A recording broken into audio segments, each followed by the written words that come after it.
So let's move it to, you know what? Let's end the show on running back just because, tease that. We're going to end the show on running back. So let's skip over that position for now.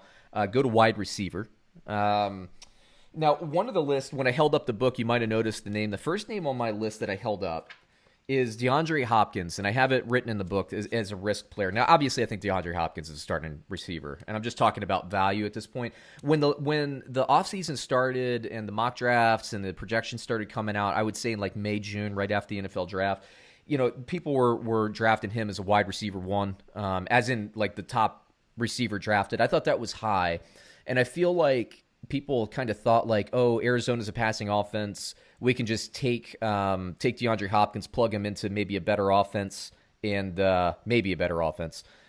he's going to improve. And I just felt like, there's more mouths to feed in this offense, and it's kind of a spread offense. So I don't know that DeAndre Hopkins is going to get 150 targets. His quality of targets might be better, but I don't know that he'll get the same amount. So that was my thing. But I will say, average draft position, I kind of like where he is at this point. I just didn't think he should have been taken over Michael Thomas at the beginning, and I think the market's kind of come back. But that said, I don't have a ton of wide receiver that I'm hating. I see more value as opposed to being put off at this point by average draft position by some people. So I'll let you lead off. I do have a couple, but I'll let you lead off for now. Who's your kind of risk player at the wide receiver position? So this guy is my top wide receiver on the all fade list, and I do have a little bit of concern about fading this guy, but honestly it's just not worth the risk to me, and that's Adam Thielen. And I get the upside with Adam Thielen. I was all in on Adam Thielen last year after he had a great year 2 years ago. I was ready to take Adam Thielen as my wide receiver one. Didn't work out so much last year. They turned into a run-based offense. He dealt with the hamstring injuries, but now with Diggs being gone and Dalvin Cook having his holdout question marks, Adam Thielen's ADP has skyrocketed. He's at wide receiver 13 right now. And to me, that is just way too high when you assess the risk factor. Like, to me, it's just 30-plus-year-old wide receiver, declining, and has had recent soft tissue injuries with the hamstring. Right. I don't like investing in those kind of players, especially at a third-round asking price, because you look at the players you're giving up to take Adam Thielen. He's going above DJ Moore, A.J. Brown, Cooper Kupp, who are wide receivers 14, 15, 16, even Calvin Ridley, Tyler Lockett, DJ Chark, DK Metcalf. I would take all of those guys before Adam Thielen, just because Adam Thielen may have maybe a 1 to 2 point per game ceiling higher than those guys, but is that worth the risk? Like, that's not going to win your league by taking Adam Thielen over DJ Moore, Adam Thielen over A.J. Brown. That point per game's difference is not going to win your league. But if you have Adam Thielen have another injury, which would not be surprising after he's had one last year and is now getting up there in age, you could lose your league by spending a third-round pick on Adam Thielen. Yeah. And I feel like just the range of wide receivers he's in, there's just so many guys to fall in love with. Like, why would you fall in love with a 30-plus-year-old who's coming off an injury-prone season? Yeah, I hear you. I'm going to throw another name out at you.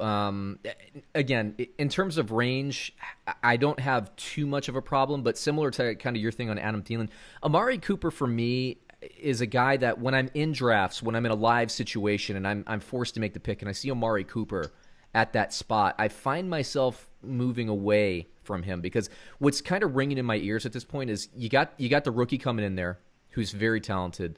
And then I feel like this might be the year that Michael Gallup overtakes Cooper as like the stud in that offense. So when you combine those two things, the rook coming in there and you got Michael Gallup on there, I'm not saying that Cooper is going to be bad. I still think he gives you consistency and is going to be solid. He's going to give you touchdowns, obviously. But I look at him, I have Juju Smith-Schuster in terms of ADP, one rung behind him. I like with Roethlisberger coming back, I like Smith-Schuster above him. Beckham is another guy who's underneath Amari Cooper right now. Look, Beckham, we saw what happened last year. If you believe the reports that he was hampered by injury, that's one thing. I've always felt that the play calling in Freddie Kitchens was awful last year. Now that they're going to go more run-based, I think the quality of target is better for Beckham. So I think he's going to swing back. Cooper Kupp, I always think is like perpetually underrated. Basically, I think he's the guy that works the middle of the field for that offense, not Tyler Higbee. Spoiler alert, because I'm going to be talking about Higbee in a couple minutes. We'll get to tight end. Cooper, I think, is underrated. You got Thielen after him, who we just talked about. There's a lot of guys. DJ Moore is another guy I would have above Amari Cooper at this point. So, I'm not saying he's bad. I'm not trying to throw shade at the guy, but there are just other people at that area that when I'm drafting, I'm not in a mock draft, like I'm picking for my team. I'm like, let me take a pause here. Let me bump him down a round. And, of course, by the time the next round comes back, he's gone. Yeah, you talk about OBJ. He's going at wide receiver 9 right now, which is before Allen Robinson, before DJ Moore, A.J. Brown. I would take those 3 wide receivers ahead of Odell for sure, just because we're looking at guys who had good years last year. Odell did not have a good year last year. Like, you're banking on projecting something that hasn't happened to happen. Whereas with these other guys, you're just really banking on the exact same thing that happened last year to happen again. And I feel a lot more comfortable with that. As far as wide receivers go for my fade list, I kind of tend to apply the same rationale across the board. And I mentioned it with Adam Thielen. There's 2 kind of check marks that if you check them both, you're just not getting drafted by me. That's one, being over 30 years old. I'm an ageist. Sorry, I can't help it. And 2 is if you were hurt recently within either last year or the year before. If you combine age and a lack of durability, it just ain't worth it to me. And that means T.Y. Hilton at a wide receiver 26 ADP and A.J. Green at a wide receiver 28 ADP. The upside, it's not worth it to me at that point. Because, again, you look at the range of wide receivers they're going, you have to pass up another wide receiver to take one of these guys. Right. Stefan Diggs is going smack dab in the middle of them at wide receiver 27. I'd rather him than either Hilton or A.J. Green, just because I trust him to stay healthy at least. And I think the upside, the difference is negligible at best. You mentioned Michael Gallup, Marquise Brown, Tyler Boyd, even C.D. Lamb. I'd rather C.D. Lamb than Hilton or A.J. Green, just because the risk factor, it's just not worth it to me at that point. I agree with you. Plus, I was talking about Cooper and Gallup and that dynamic. I think Boyd at this point is the wide receiver 1 in Cincinnati. Whether or not people agree with me, it's great to have A.J. Green back, but I think at this point, A.J. Green just helps Tyler Boyd have more one-on-one type matchups downfield. So I think that'll help. You mentioned Stefan Diggs, touched on him. He's on my fade list too. We talked about him in another show, so I won't spend too much time. But I just feel like in this offense, it's gonna be a 2-horse race at the wide receiver. And John Brown being at 50 to 60 picks below him in terms of average draft position. I'd rather hold off on Stefan Diggs, let somebody take him, and bet on John Brown at least being a solid wide receiver too. I think the production there, and I know I'm in the minority, I know a lot of people disagree with me, I think the production there is going to be very similar when we end the season, more similar than people think. And I would say the same was true, again, we've talked about this in prior and sleeper stuff. I think Marvin Jones will be surprisingly close to Kenny Golladay next season as well. Not that I'm fading Golladay by any point. I would have loved to have taken him in my draft. I missed out on him by a pick or 2, so I would have absolutely taken him. But if you miss out on him, you can get maybe 90% worth of Galladay's production, 60, 70 picks later, which I like just fine. So Stefan Diggs, I'll disagree with you a little bit on T.Y. Hilton.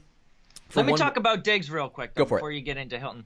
The reason I'm not fading him is because of his ADP. It's wide receiver 27. He's not even being drafted as a wide receiver 2. He can be taken as your wide receiver 3. And has there been I don't have his historical finish. Has there been any time in the past 2-3 years Stefan Diggs has not finished as at least a wide receiver 2? So I think he's being drafted at his floor. I don't love the upside like you say. I think anyone who's going to draft him higher in the ADPs around wide receiver 20, that might be a mistake. But the names going behind him, A.J. Green, Michael Gallup, Landry, Marquise Brown, Boyd, Deebo Samuel, Edelman, Fuller, Marvin Jones, Cooks, John Brown, Slayton, those aren't generally number 1 wide receivers. Maybe a couple of them, Marquise Brown, Deebo maybe, Cooks. But other than that, he's one of the last wide receiver 1s on his team going in fantasy draft. So he's kind of like a last resort option if you're fading wide receiver hard and you just want a guy who's going to lead his team. I think Stefan Diggs at a wide receiver 27 ADP, I think that's definitely palatable for me. Yeah, I mean, it's not that I'm saying like remove him from the list. So we disagree slightly. You mentioned a T.Y. Hilton. I definitely have T.Y. Hilton like a rung or two ahead of Stefan Diggs, really for the same reason. Now I know the injury stuff, so I can't argue with that at all. But Phillip Rivers, he was fixated on Keenan Allen for years. Keenan Allen's getting like 50 targets a game for San Diego and Los Angeles in respective years. But T.Y. Hilton, if he can stay on the field again, big if, I would have him ahead. But you mentioned some of the receivers behind Stefan Diggs right now. I'd take Parker over Diggs. I like him in the new offense there. I'd take DJ Chark, certainly. Both of us would over him. I would take a run on Gallup or Boyd above. But, I'm splitting hairs here. I'm talking about moving him down like 5 or 10 spots in my rankings, not like 30 or 40. Again, at this point, the fantasy world, I think, has kind of come back to where I was initially in the season. I think people are a lot higher on Diggs to start the year, but I think he's appropriately there. And you have another name here because, I'm not... I'm going to wide receiver 100. It's hard for me to say one's a fade there. That was my 3 on the list. Yeah. It was the 3 30-plus-year-old guys who are coming off injuries. Yeah. Don't want any of them. All right.